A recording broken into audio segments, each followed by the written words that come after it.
And our third speaker will be Jason Yeo. He's the Chief Security Evangelist and Vice President of the Business Development at Autocrypt. And Autocrypt is a mobility security provider offering total security solutions for connected vehicles.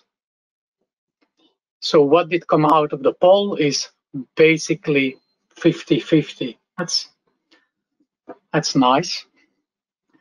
So Jason, are you there? Yeah, I'm here. Hi, Jason. So, hello, how are you? Hi, fine. Did you see the poll that came out? If Plug&Charge will be an important step in will be a game changer for increased e-mobility in your region. So it's like 50-50. I think we're all kind of not exactly sure what the future will be, but I think that PNC is probably going to be a very important first step to how the business is run in the future, personally, and as a company. Okay. So I give you the floor now. Here you go. Oh, thank you very much. Hello, everyone. It's a pleasure to be here. This is my 4th year here under a different company name, but I'll get deeper into and explain what's happened with our company and as we introduce it. My name is Jason Yu. I'm the Chief Evangelist for Autocrypt. And we're usually brought in to talk about cybersecurity, but this presentation is a little bit different because while there's always considerations about security by design and having security practices is involved, I think that's much more of a specialized topic to talk about. So what I want to talk about today a little bit more is the result of how stakeholders in the EV charging area are beginning to ask us how they can get ready for a plug-and-charge. And so I thought it would be helpful for all of us to see how the major stakeholders need to do what they would need to do in order to prepare for PNC. Next, so just a brief, we'll just go over a short introduction of the company, given the time restrictions. We are Autocrypt. We're based in Seoul, Korea. We have branch offices in the 4 areas that we see. We're particularly quite active right now in China and Japan, and expanding our business in the States. We're established in August of last year. Next slide, please. And the area for EV charging is just a part of what we do. So I don't want to go into too much detail, but we're concerned with the in-car traffic, so there's the security within the car, and that's what's called an automotive or advanced firewall for us. So we try to protect the car itself from external threats and also bad traffic that may be going inside the car itself. And then there's V2X security, which means, generally speaking, cars communicating with other cars, with other roadside equipment, traffic signals, what have you, anything that's external or outside the car. And then we also work with V2D, which is vehicle to device, and we differentiate that because that incorporates not only the mobile device, but a cloud server to be able to bring more convenient services for not only vehicle users, but also pedestrians as well. And V2G, of course, I just want to clear up some terminology here. V2G here doesn't mean bi-directional charging. It simply means connecting to the grid or the electricity provider. And I think we should all be reminded that plug-and-charge is the first technology that connects the vehicle to the grid. And the wireless charging and bi-directional charging, which is what often called V2G now by a lot of different experts, are the coming technologies. So basically, the car connecting to a grid and all the benefits that come, PNC is really the first one And you heard Christian talk a little bit about the B2G route. So I think I just don't want there to be any more confusion. For us, when the car connects to a electric grid, we're talking about the B2G in that sense. And finally, there's a lot of user data that can be utilized and can be quite useful. So we also help find solutions and services so that companies can use all of the data that comes out of all of these communications and use it for different sets of applications, for example, being fleet management services. Next slide, please.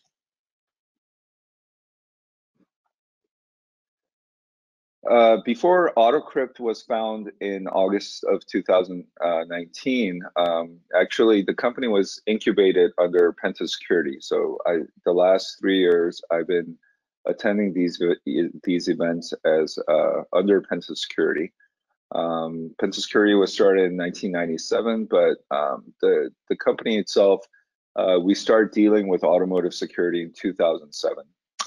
And right now, Autocrypt is the head of security for almost all of the smart highway projects. So when cars are being tested to communicate with each other, with roadside devices, with traffic signals, and all of the V2X applications that I talked about earlier, we are in charge of the security components, both at the endpoint and the infrastructure levels. Next slide, please.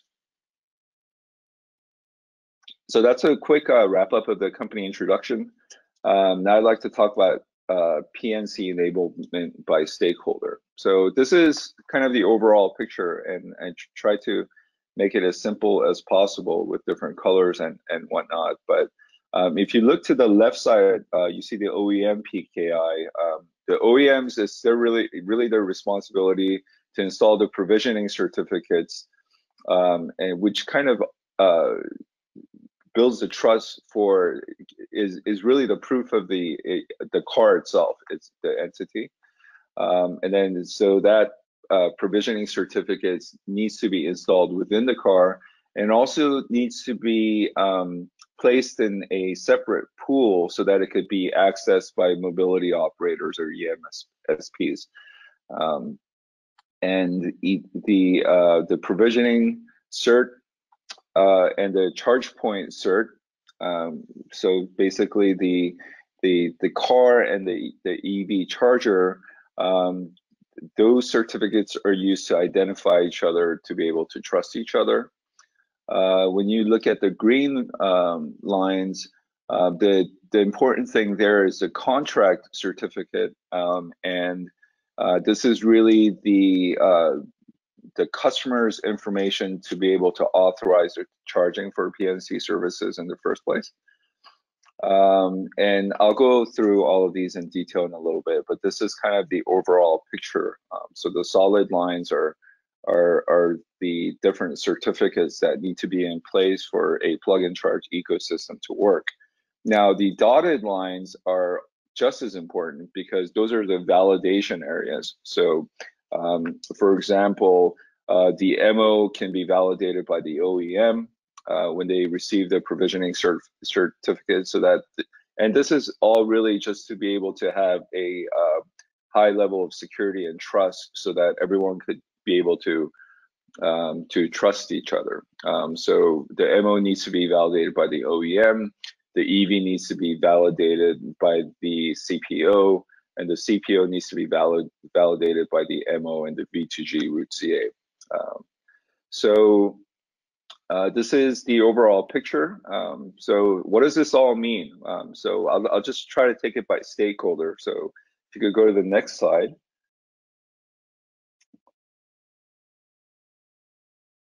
We've talked to OEMs, and OEMs, in order to get ready for plug-and-charge, they essentially need cars that can communicate with other stakeholders using the ISO 15118 standard. And this is just another way of saying that they need communication modules in the cars, and to be able to have a PKI that could support these modules. And modules, what I mean by modules, it basically is the modem and the ability to be able to have software code onto those modems to be able to communicate using the ISO 15118 standard. So the vehicles would be able to receive, store, and validate provisioning certificates. And these are modules, these are software, so they need to be updated. What's the OEM Pki for? They need to be able to install the certificates into the vehicles before they roll off the lot.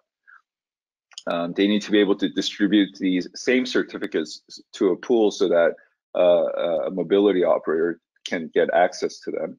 And then they need to be able to provide the provisioning certificate validation to the MO. So they need to be able to have a Pki in place to be able to trust the MO. Now, OEMs, we think, and in most likelihood, I think they're going to manage their own Pki infra. But an interesting question comes up when it comes to the provisioning certificate pools. So this is in most instances, this is going to be outside of the OEM Pki for security reasons. So the question becomes, are they going to have their own provisioning certificate pool, or are they going to be able to use a service? I think both are very feasible ways to be able to manage the provisioning certificates outside their own Pki infra. But this becomes a real valid question when they think about the cars that they manufacture and they export into foreign markets, and how are those cars going to be identified in the foreign market that they're exported to. And I think, again, the idea of, are they going to operate their own, or are they going to use a service, will become an important question. Next slide, please.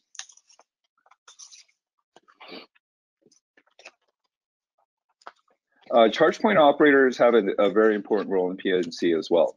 So they need to be able to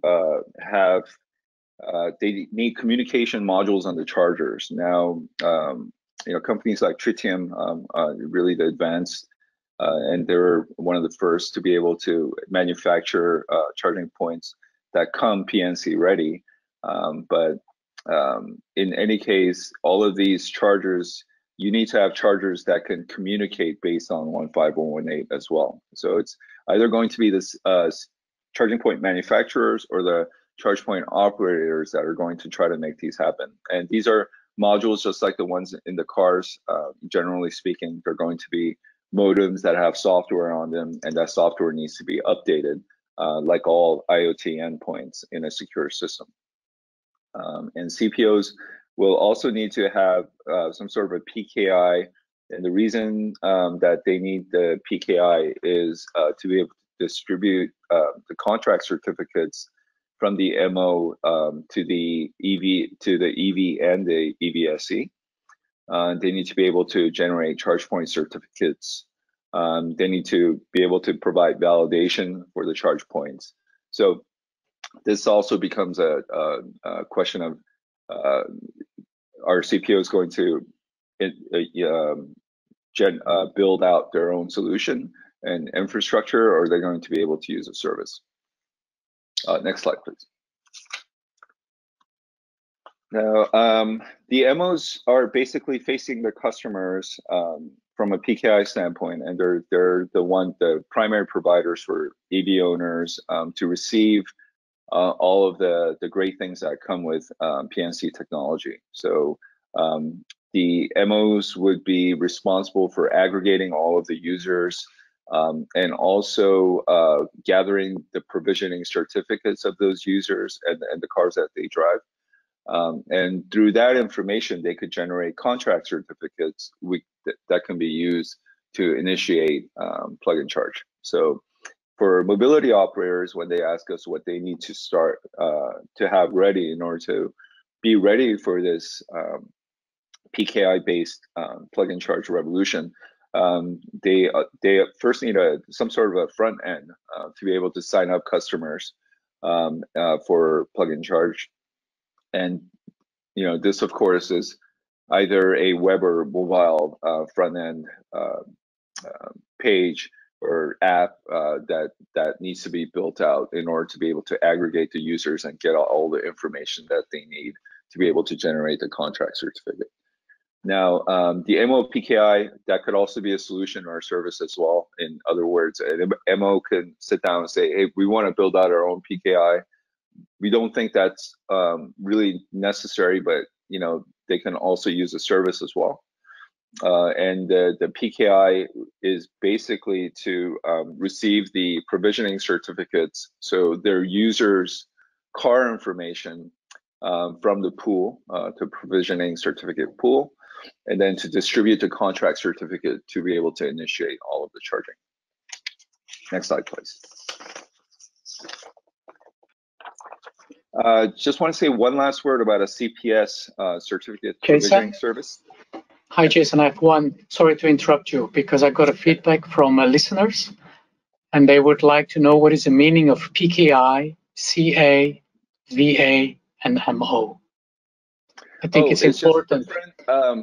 Yeah, if you could go back to the earlier slide that shows the overall pattern, I'd be very happy to explain it.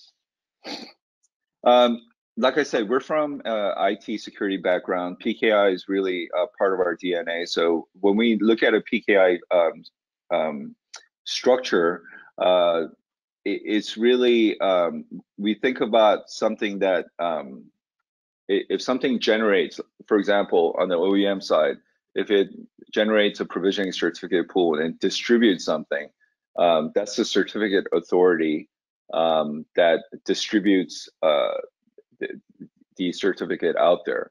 But so that's the certificate authority. But if you look at the VA, that's called a validation authority. So you have to keep the validating part of the PKI in a separate part of the PKI infra overall. And you have those two separate entities, and those are under the trust anchor of the root CA, and I'm sure root CA is something that you hear all the time. That's ultimately the very neutral area trust anchor that allows that says that the authorities underneath can be trusted. So that's kind of like the neutral area, and that's why you see a root CA on all of the different areas. So the way a PKI works is when a cert is generated or downloaded, it goes up this trust anchor all the way up to the root CA to be able to ascertain that all of the different players within that PKI can be trusted. And I really wish there was a better way for me to explain that, but that's really the simplest way I can do it right now. So we talked about the OEM, the CPO, and the MO, like what they need to do. There's just one more part, and that's called the certificate provisioning service. And this was in the overall the area as well. And this is really just for the sake of running a smooth business in a PNC environment. And in most cases, we expect this to be some sort of a neutral public agency that's going to safeguard all the contract certificates that have already been made. So if an MO sends over a contract certificate to the EV and it begins charging, it really doesn't make any sense for the next time when this same customer tries to charge using Plug&Charge. It doesn't make any sense for a new contract certificate to be generated again. So it's really just kind of like a safeguard of existing customers that can be trusted, and that's called a certificate provisioning service. And the way that they keep and distribute all of the contract certificate pool for easy convenience for subsequent chargings is going to be the contract certificate pool. So and again, we think that this is going to be a neutral public agency to manage its own PKI. So it's not a huge volume of business. It just has to be someone that could be trusted within a local PNC charging system to be able to keep all of the existing contract certificates available for a quickness and convenience on subsequent charges. Next slide, please.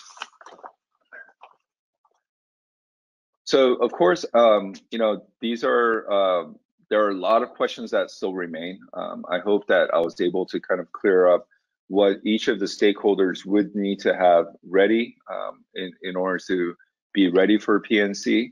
I just kind of wanted to point out some of the more prominent questions that are apparent to us. And these are questions for stakeholders. So this is really for CPOs and charge point manufacturers and mobility operators that really want to get into this game, the PNC technology at some point, but aren't really sure how they're going to be able to do so. So generally speaking, if you want to get into PNC, I think the first question I would ask is my local EV charging ecosystem ready? So are there PNC ready EVs available? The Porsche Taycan was the first one that came out. Is there a V2G Root CA available, which Christian talked about earlier with Hubject? And is there going to be a CPS that I mentioned on the previous slide that will be able to provide contract certificate pool services? Another key question that I brought over many times is, do I build my own PKI or do I use some sort of a service, a PKI as a service? The thing that we always tell our clients is the PKI process is very secure, but the infrastructure is just as important, and the maintenance of that infrastructure is very complicated. So if you're not clear about the PKI process, a SaaS model would be recommended. To take just two examples of why a SaaS model might be attractive to you is, if you run a PKI, you need to have some sort of a certificate policy, a certificate practice statement, and this allows your PKI to be trusted by other PKIs that are either operating in your local environment or for interoperable reasons in different regions. And also software needs to be updated on a regular basis. As I mentioned before, OEMs are likely to have their own infra. But the question of how are they going to manage the pool of provisioning certificates is going to be important. Are they going to be able to do that on their own, or to do that as a service? And my last thing that I like to talk about is for CPOs and CP manufacturers. Do you develop your own modules? Endpoint needs to be implemented into the charging points so that it could communicate based on 15118 using secure PKI. These modules can be developed in-house. I think a lot of the CPOs out there are very good, and they'll be able to do it, but it'll be something that's not familiar to them. So I think they would either need new people or at the very least time and resources to be able to learn about these things, to be able to develop these modules. And they also need to be updated, these modules, because they are software. So what we do is we offer for the stakeholders that don't want to build out their own infra, we offer them a PNC service to be able to participate as any of the stakeholders except the CPS, to be able to subscribe and pay a monthly or yearly fee to be able to use our infrastructure to be able to all of this. And also for charge point manufacturers and charge point operators, we have been providing software toolkits so that they could just implement that into the modules, into the modems that are already in their OCPP 2.0, for example, charge points. So those are the key questions. Thank you very much for listening. I hope I was able to clear some of this up. I know a lot of people are apprehensive about this next step, but it's really like Nathan said, as Christian said, we think this is a very important step towards not only more convenient charging, but really secure charging.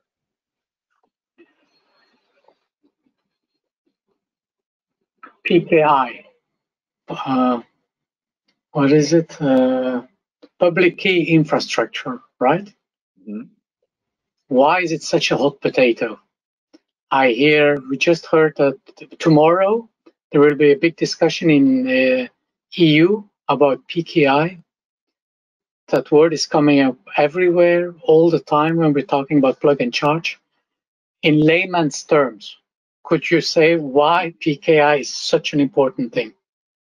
Because it allows everyone to be able to trust each other without any question. But there's a lot of key assumptions behind that. And PKI, each PKI is its own infrastructure. So if you have a good PKI in a bad network that's very badly maintained, it still presents a lot of security solutions, which means that they can't be trustworthy. So as long as there are some baselines like the certificate policy and different areas where we can all come to a common understanding of what a safe PKI is, it's a way for us to be able to trust all of the different cars and all of the charge points out there, that they really can be trusted, and to be able to do charging based on decisions that's made at the back end. Does that make any sense?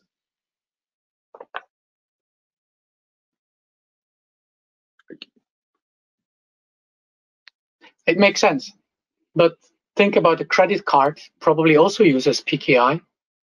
Mm-hmm. A credit card could be stolen.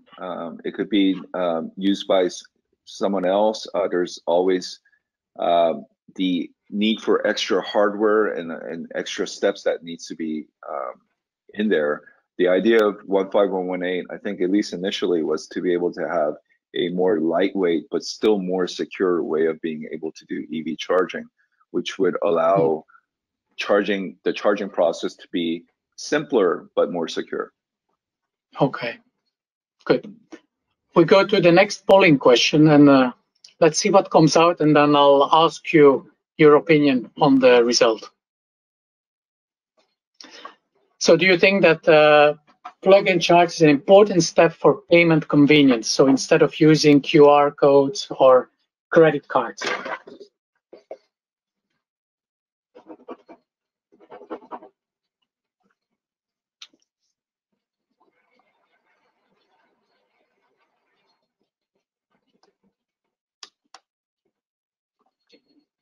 And while we are going through this, there is a question coming in from the audience.